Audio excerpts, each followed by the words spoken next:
갓난아기가 울고 있었다. 새벽 4시 대웅전 앞 돌계단에서 그 아이가 바로 나였다. 30년이 지난 지금 나는 그때 그 아이를 품에 안고 절 안으로 들어가신 스님의 마지막 숨소리를 들었다. 이것은 절에 버려진 한 아이가 어떻게 사랑을 배웠고 어떻게 그 사랑을 되돌려주려 했는지에 대한 이야기다. 스님은 나를 발견하신 분이었다. 그날 새벽 울음소리가 산사에 울려 퍼질 때 다른 스님들이 놀라 뛰쳐나왔지만 스님만은 차분히 걸어오셨다고 한다. 이 아이는 부처님이 보내주신 선물이다. 그렇게 말씀하시며 나를 안아 올리셨다. 나는 그 기억이 없지만 그 따뜻한 품이 어떤 느낌이었는지는 안다. 왜냐하면 그 후 20년 동안 나는 그 품 안에서 자랐으니까. 절에서의 생활은 규칙적이었다. 새벽 4시 30분에 일어나 세수를 하고 5시에 예불을 드렸다. 아침 공양 후 마당 쓸기, 점심 전 독서, 오후 자유시간, 저녁 예불 후 잠자리. 하지만 나에게는 특별한 시간이 있었다. 매일 저녁 스님이 나를 무릎에 앉혀놓고 이야기를 들려주시는 시간. 부처님 이야기, 옛날 이야기, 세상 이야기까지. 나는 그 시간이 가장 좋았다. 5살 때 처음으로 스님의 존재를 명확히 인식했다. 다른 아이들과 달리 나에게는 아빠도 엄마도 없었다. 대신 스님이 있었다. 7살 때 처음 절 밖으로 나갔다. 스님을 따라 시장에 갔는데 그때 충격을 받았다. 세상에는 정말 많은 사람들이 있었고 그들 대부분은 가족과 함께 있었다. 아이들이 엄마 손을 잡고 걷는 모습을 보며 나는 물었다. 나에게는 가족이 없는 건지. 스님은 한참 동안 말씀이 없으시다가 내 손을 꼭 잡으셨다. 그리고 말씀하셨다. 가족이라는 건 피로만 이어지는 게 아니라고. 진정으로 사랑하고 보살펴주는 사람이 진짜 가족이라고. 그날 밤 나는 스님의 무릎에 기대어 잠들었다. 꿈속에서 말씀하셨다. 너는 혼자가 아니다. 초등학교 입학하는 날 스님은 나에게 새 옷을 사주셨다. 절에서는 늘 승복 같은 옷을 입고 다녔는데 그날만큼은 다른 아이들과 똑같은 옷을 입었다. 학교 생활은 새로웠다. 처음에는 적응하기 어려웠다. 다른 아이들이 부모님 이야기를 하고 가족 여행 이야기를 할 때면 나는 가만히 듣기만 했다. 누군가 부모님이 뭘 하시는지 물으면 우리 아버지는 절에서 일하세요 라고 답했다. 거짓말은 아니었다. 하지만 전부를 말한 것도 아니었다. 3학년 때 담임 선생님이 바뀌었다. 젊고 예쁜 선생님이었는데 어느 날 나를 따로 불러서 물어보셨다. 집에서 힘든 일은 없는지, 부모님은 어떤 분들이신지. 나는 한참 동안 말하지 못했다. 그러다가 결국 모든 것을 말했다. 절에서 자란다는 것, 스님이 나를 키워주신다는 것, 그리고 내 진짜 부모님은 모른다는 것까지. 선생님은 놀라지 않으셨다. 대신 내 머리를 쓰다듬어 주시며 말씀하셨다. 나는 정말 특별한 아이라고. 그 스님께서 얼마나 나를 사랑하시는지 안다고. 그리고 나는 절대 부끄러워할 필요가 없다고. 그날 이후로 나는 내 상황을 더 이상 숨기지 않았다. 친구들도 처음에는 신기했지만 금세 익숙해졌다. 중학교에 올라가면서 나는 사춘기를 겪었다. 갑자기 모든 것이 반항적으로 느껴졌다. 절의 규칙도, 스님의 말씀도, 왜 매일 예불을 드려야 하는지, 다른 애들처럼 게임하고 늦게까지 놀면 안 되는지. 스님은 화를 내지 않으셨다. 대신 조용히 말씀하셨다. 지금 내게 가장 중요한 것은 공부라고. 세상에 나가서 살려면 실력이 있어야 한다고. 그때는 이해하지 못했다. 왜 공부가 중요한지, 왜 실력이 필요한지. 그냥 절에서 평생 살면 안 되는 건지. 하지만 고등학교에 진학하면서 서서히 이해하기 시작했다. 나는 다른 아이들과 달랐다. 대학에 갈 때도 혼자였고, 진로를 결정할 때도 혼자였다. 스님은 내가 책을 많이 읽었고, 글쓰기를 좋아한다며 교사가 되는 것을 제안하셨다. 나처럼 어려운 환경에서 자란 아이들을 도와줄 수 있을 거라고. 그때 처음으로 명확한 꿈이 생겼다. 선생님이 되고 싶었다. 나처럼 어려운 상황에 있는 아이들을 도와주고 싶었다. 하지만 그보다 더 큰 꿈이 있었다. 스님께 보답하고 싶었다. 돈을 많이 벌어서 절도 새로 짓고 스님께 맛있는 것도 사드리고 싶었다. 내가 그런 말을 했을 때 스님은 처음으로 눈물을 흘리셨다. 나도 덩달아 울었다. 대학 입학 통지서를 받던 날 스님은 나보다 더 기뻐하셨다. 정말 자랑스럽다고 하셨다. 나는 스님 덕분이라고 했지만 스님은 내가 열심히 한 덕분이라고 하셨다. 서울의 대학에 진학하면서 나는 처음으로 절을 떠났다. 기숙사 생활을 하게 되었는데 처음에는 많이 힘들었다. 18년 동안 절에서만 살았던 내게 세상은 너무 복잡했다. 하지만 적응해야 했다. 스님께 보답하기 위해서라도 대학교 1학년 때부터 아르바이트를 시작했다. 편의점, 카페, 과외까지 할 수 있는 일은 다 했다. 돈을 벌어서 스님께 드리고 싶었다. 스님은 무리하지 말라고 하셨지만 나는 멈출 수 없었다. 매달 용돈을 보내드리고 방학 때는 절에 돌아가서 스님과 시간을 보냈다. 그럴 때마다 스님은 더 나이가 들어 보이셨다. 나는 빨리 졸업해서 돈 벌어서 스님을 편하게 해드리겠다고 했다. 스님은 내가 이미 충분히 효자라고 하셨지만 나는 만족할 수 없었다. 대학교 3학년 때 교육봉사활동을 시작했다. 어려운 환경에 있는 아이들을 가르치는 일이었다. 그때 비로소 내가 왜 교사가 되고 싶어 했는지 알게 되었다. 부모님의 이혼으로 할머니와 살고 있는 한 아이가 물었다. 언제까지 이렇게 살아야 하는지. 나는 지금 힘들어도 공부 열심히 하면 꼭 좋아질 거라고 내가 보장해준다고 말했다. 그 아이의 눈에서 희망을 보았다. 그때 나는 확신했다. 내가 가야 할 길이 맞다고. 대학교 4학년 때 교육대학원에 진학하기로 했다. 더 좋은 선생님이 되고 싶었다. 스님도 적극 지지해 주셨다. 나는 스님처럼 되고 싶다고 말했다. 스님이 나를 구해주셨듯이 나도 누군가를 구해주고 싶다고. 스님은 내 손을 꼭 잡으시며 말씀하셨다. 나는 이미 그런 사람이 되어가고 있다고. 대학원을 졸업하고 교사가 되었을 때 나는 26이었다. 첫 발령은 서울 외곽의 중학교였다. 그리 좋은 환경은 아니었지만 나는 오히려 좋았다. 어려운 아이들을 더 많이 만날 수 있을 것 같았다. 첫 월급을 받았을 때 나는 절반을 스님께 보내드렸다. 편지도 함께 보냈다. 이제 진짜 어른이 되었다고. 앞으로 매달 용돈을 보내드릴 거라고. 조금씩 모아서 절도 새로 짓겠다고. 하지만 스님의 답장은 예상과 달랐다. 마음은 고맙지만 나를 위해 돈을 모아두라고. 내가 결혼할 때, 집을 살 때 필요할 거라고. 스님은 이미 충분히 행복하다고. 나는 이해할 수 없었다.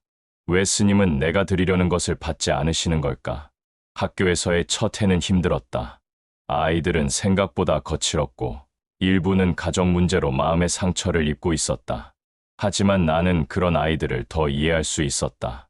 가난해서 공부해봤자 소용없다고 하는 아이에게 나는 말했다. 나도 가난했고 부모님도 없었다고. 그래서 더 열심히 해야 한다고.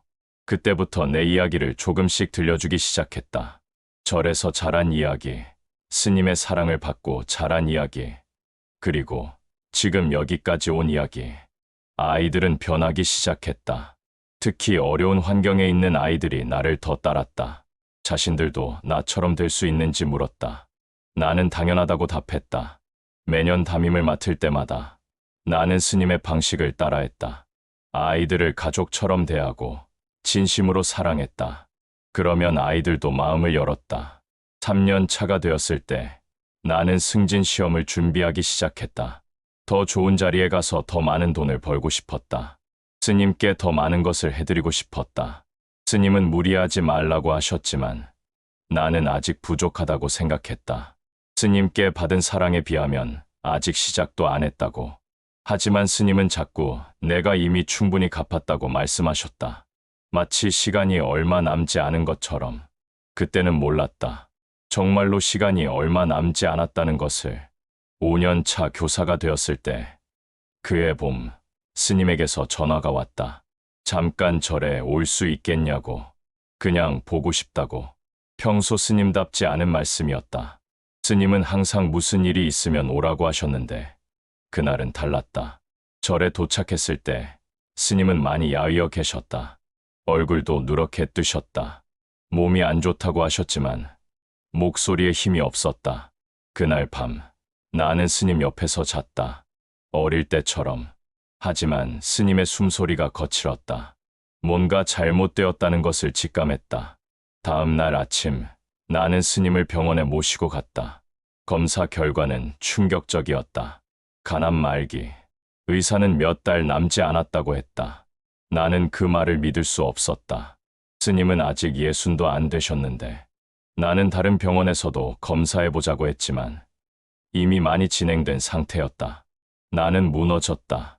스님께 아무것도 해드리지 못했는데 아직 보답할 것이 너무 많은데. 병원에서 나온 후 스님은 의외로 담담하셨다. 슬퍼하지 말라고 하셨다. 나는 큰 병원에 가서 수술 받으시라고, 돈은 걱정하지 말라고 했다. 하지만 스님은 이미 충분히 살았다고 하셨다. 그리고 내가 이미 충분히 해주었다고. 내가 이렇게 잘 자라준 것만으로도 충분하다고. 나는 어린아이처럼 울기 시작했다. 그 후 몇 달간 나는 주말마다 절에 갔다. 스님은 점점 야위어 가셨다. 하지만 여전히 나를 걱정하셨다. 너무 자주 오지 말라고. 학교 일이 중요하다고. 많은 아이들을 가르쳐야 한다고. 스님은 끝까지 나보다 다른 사람들을 걱정하셨다. 어느 날 나는 스님께 후회되는 것이 있으시냐고 물었다. 스님은 전혀 없다고 하셨다. 나를 만난 것이 인생 최고의 선물이었다고. 나는 아직 아무것도 못해드렸다고 말했다. 스님은 내가 모른다고 하셨다. 내가 얼마나 많은 것을 해주었는지. 스님은 말씀하셨다. 내가 있어서 매일이 행복했다고. 내가 자라는 모습을 보는 것만으로도 보람을 느꼈다고. 그리고 내가 훌륭한 어른이 되어서 얼마나 자랑스러운지. 나는 스님의 아들이었다. 피는 섞이지 않았지만 진짜 아들이었다. 그때 나는 깨달았다. 내가 스님께 보답하려고 했던 모든 것들이 이미 보답이었다는 것을. 내가 잘 자라는 것 자체가 스님께는 최고의 선물이었다는 것을. 그해 가을, 나는 사랑하는 사람을 만났다. 같은 학교에 근무하는 선생님이었다. 그녀도 어려운 환경에서 자란 아이들을 도우려는 마음이 있었다. 스님께 소개시켜드렸을 때 스님은 무척 기뻐하셨다. 내가 좋은 사람을 만났다고. 그녀가 나를 잘 이해해 줄 거라고. 결혼식 날짜를 정했다. 스님의 건강을 고려해서 최대한 빨리 잡았다. 11월 둘째 주 토요일. 하지만 스님의 몸은 더 빨리 나빠지고 있었다. 걸어다니기도 힘들어 하셨다. 나는 결혼식을 더 앞당기자고 했지만 스님은 내가 정한 날짜가 좋다고, 꼭 참석할 거라고 하셨다. 결혼식 당일 스님은 휠체어를 타고 오셨다. 하지만 내가 신부와 함께 입장할 때 스님은 일어나서 박수를 쳐주셨다. 줄에 사는 스님이 해주셨다. 목소리는 작았지만 마음은 담겨 있었다. 나를 키우면서 더 많은 것을 배웠다고. 사랑이 무엇인지, 가족이 무엇인지, 내가 새로운 가족을 만들어가는 것을 보니 정말 행복하다고. 피로연에서 스님은 거의 드시지 못하셨다. 하지만 계속 웃으셨다. 내가 행복해하는 모습을 보시면서. 그날 밤 스님은 이제 정말 마음이 편하다고 하셨다. 나는 이제 혼자가 아니라고. 결혼식 후 2달이 지났다. 12월 말 스님의 상태가 급격히 나빠졌다. 병원에서 연락이 왔다. 달려갔을 때 스님은 의식을 잃고 계셨다. 의사는 이번이 마지막일 거라고 했다. 나는 스님의 손을 잡고 앉아 있었다. 그리고 말했다. 저 도현이라고.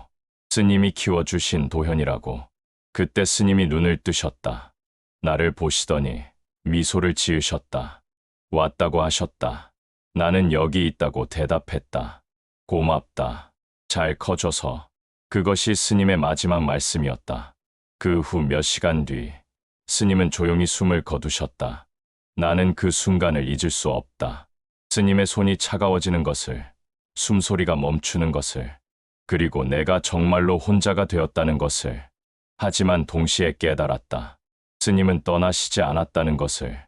스님이 내게 주신 사랑, 가르쳐 주신 것들, 그 모든 것이 내 안에 살아있다는 것을.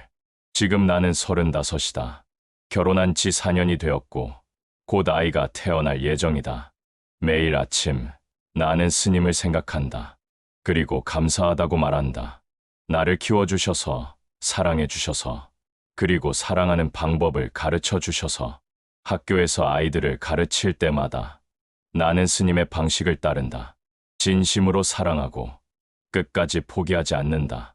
그럴 때마다 스님이 내 곁에 있는 것 같다. 때로는 꿈에 스님이 나타나신다. 예전처럼 자상한 모습으로. 스님은 미소를 지으시며 사라지신다. 곧 태어날 내 아이에게도 스님 이야기를 해줄 것이다.